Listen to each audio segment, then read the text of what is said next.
So I had a question by a viewer on how to obtain the uh, actual forces or normal forces in the trust structure in the Catia V5 program. I want to say a few words about this issue first. Catia V5 is an excellent CAD package, and about 25 years ago, 30 years ago, the Dassault system decided to add a bare bone finite element capability within the Catia program, Catia V5 program, which was actually a French code called Elfini. The purpose of this is not a general purpose program, or at least the part of it that's implemented in Category 5 is not a general purpose program. That's why it has a reasonable capability, but limited. And among them, for example, there's no fast way of getting the stuff that this the viewer was asking for. But I will show you how to uh, out of the stresses, uh, but the actual stresses within the CATIA program recover the forces. And all you have to do basically is to multiply it by the area of the appropriate section. But the steps are not, straightforward. So here is an example that I'm going to do. Notice that this is a statically determined problem. Therefore, in order to find the member forces, I don't need to know any of the material. I don't need the material. I don't need to know the material property or the cross-sectional area.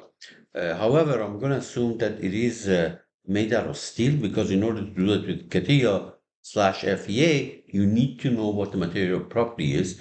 And also the cross-sectional area, I'm going to assume that it's 0.001 meters squared. These dimensions, of course, compared to this particular size that I have here are not reasonable because in all likelihood this thing is going to buckle, members are going to buckle, but we're ignoring buckling, of course. Okay, so as we do further, I will go back and forth between the slides that I've prepared here and while I'm showing you things on the screen. Okay, so let's stop this. We go to CATIA. I already changed the unit so that consistent with what I have there, SI unit.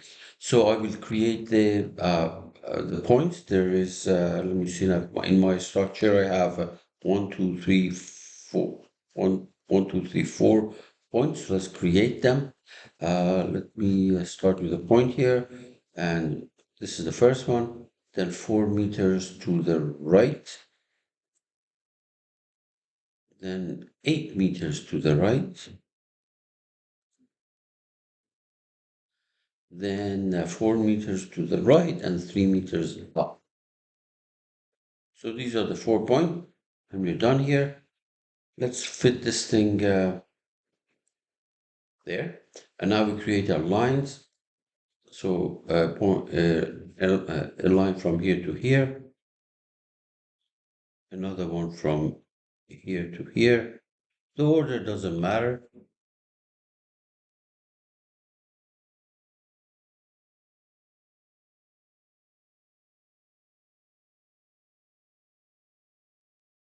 Now, because I have created lines here, if I uh, if I went and mesh this thing with the truss element or link element, you would have duplicate nodes at these corners. But if I join them and then mesh them, then that's okay. So that's why I'm going to go uh, to mechanical design.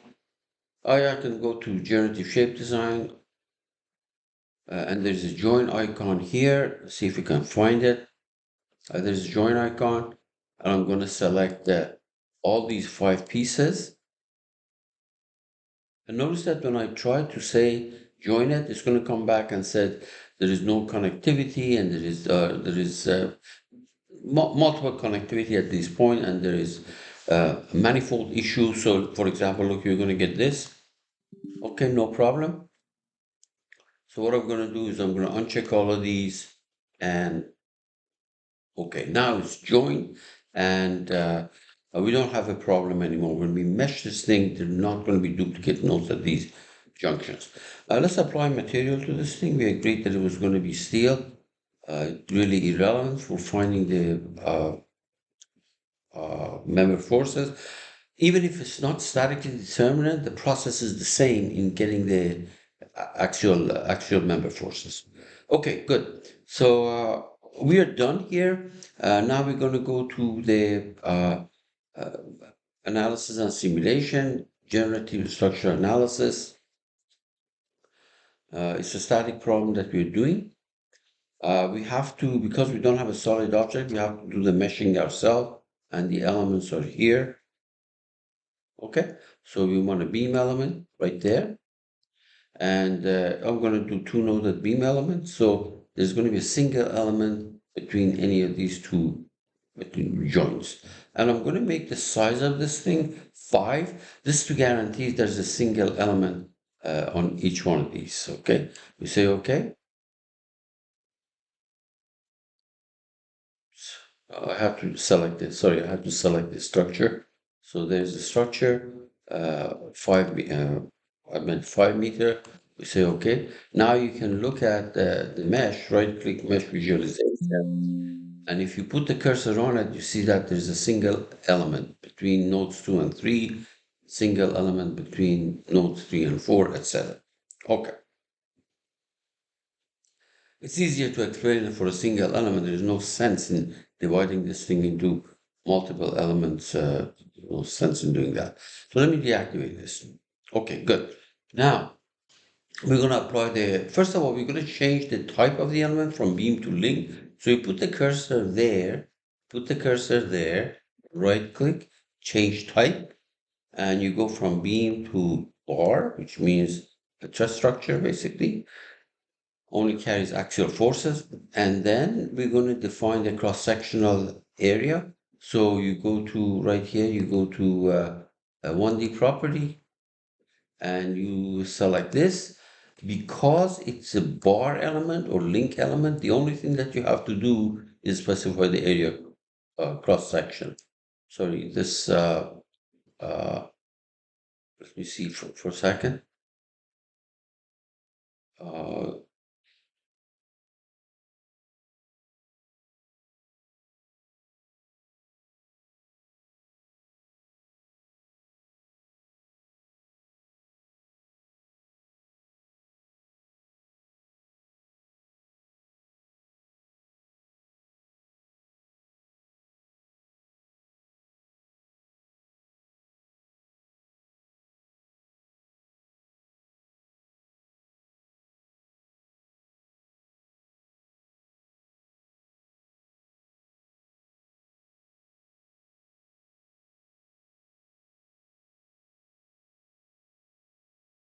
Okay, so you click on the section here. So you click on the section, on the property, you select the joint, and material is properly selected.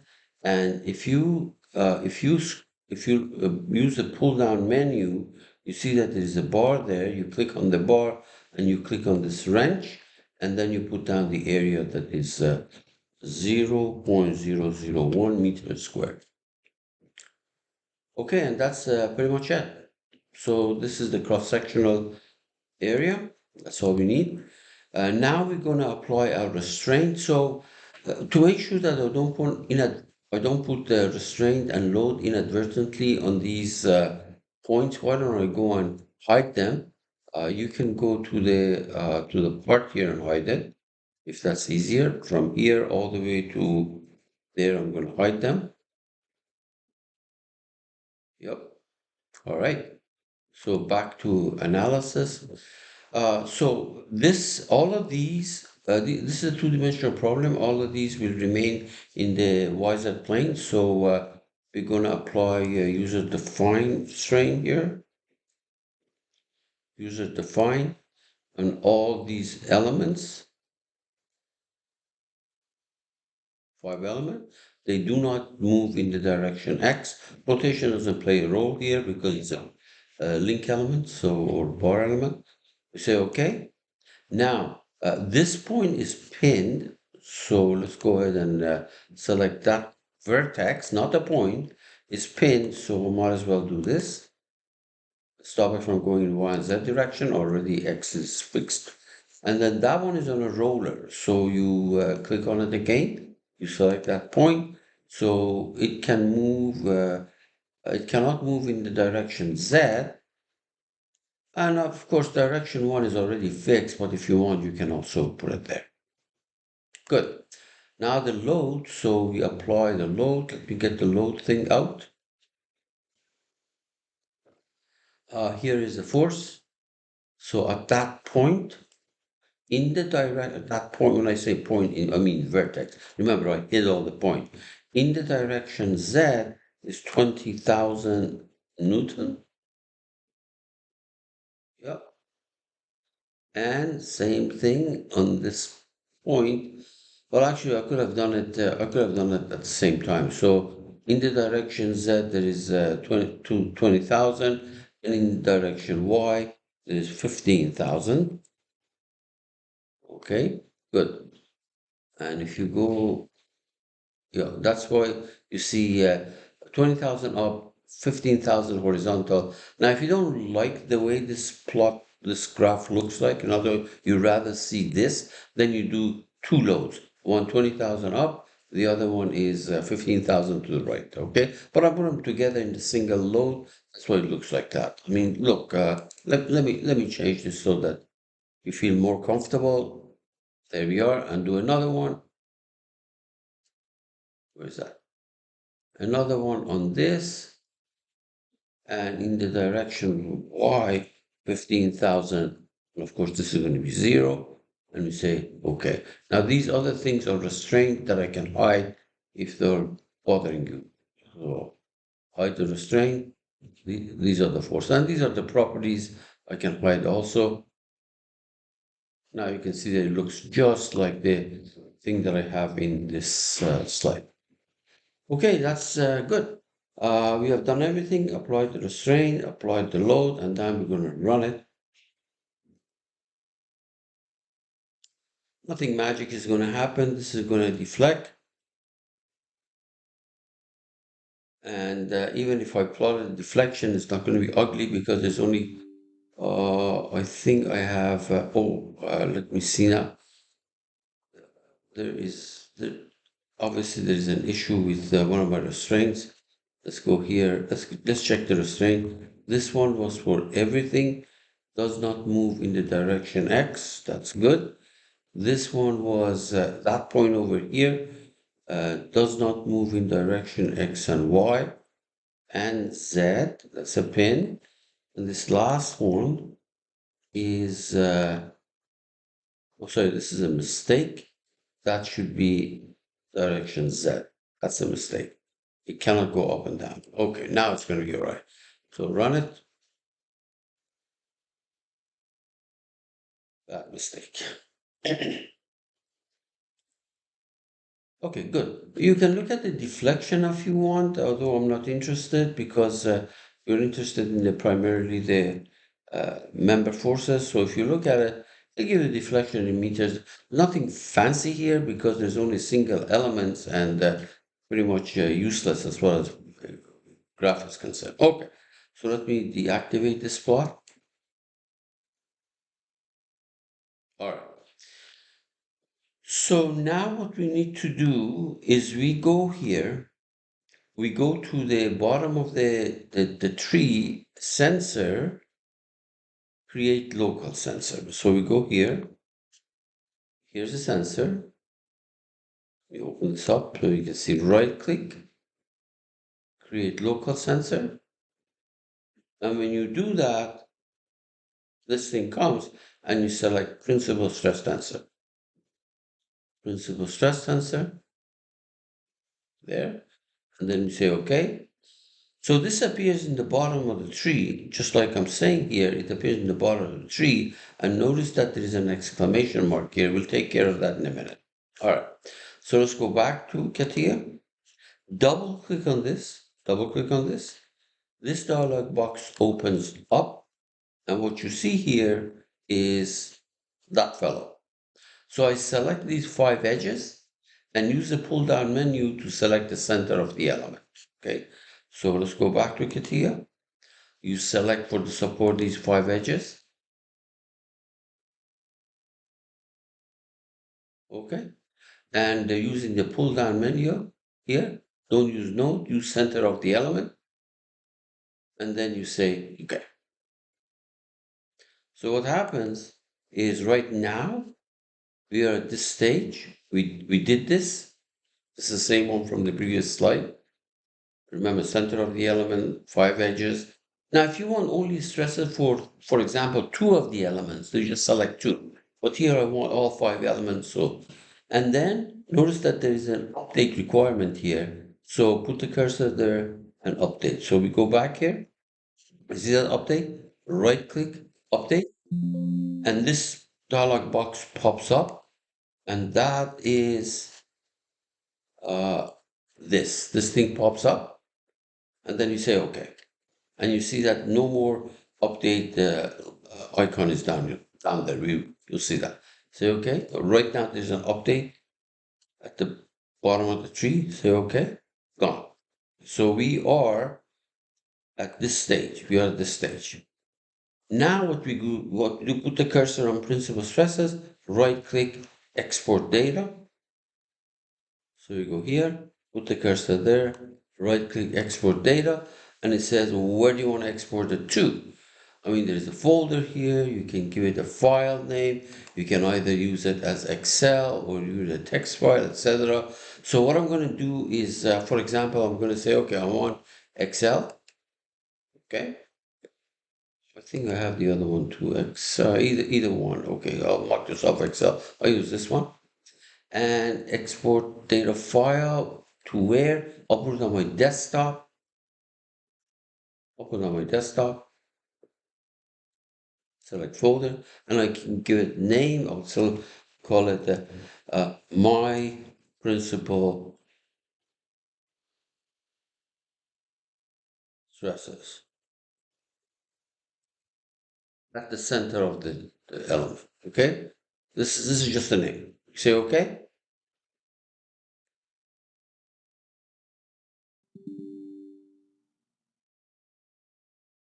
Really? Let's check. Oh, something came here. I don't know. Let's find out what the issue may be. Oh, that one did not work, so let me try a different format. I don't know, I suppose, because this thing worked in my other computer, but anyway, let's try it again. Right click, export data. Let us not use this, let's use a different version, that guy. I'll call it number two, new, same on the desktop, in that folder. Oh, you know what? Maybe, yeah, okay, that's fine. I'll put it on my own desktop. Say okay. All right. I'm sorry. This thing on my current computer does not. Let's try text. Let's try text.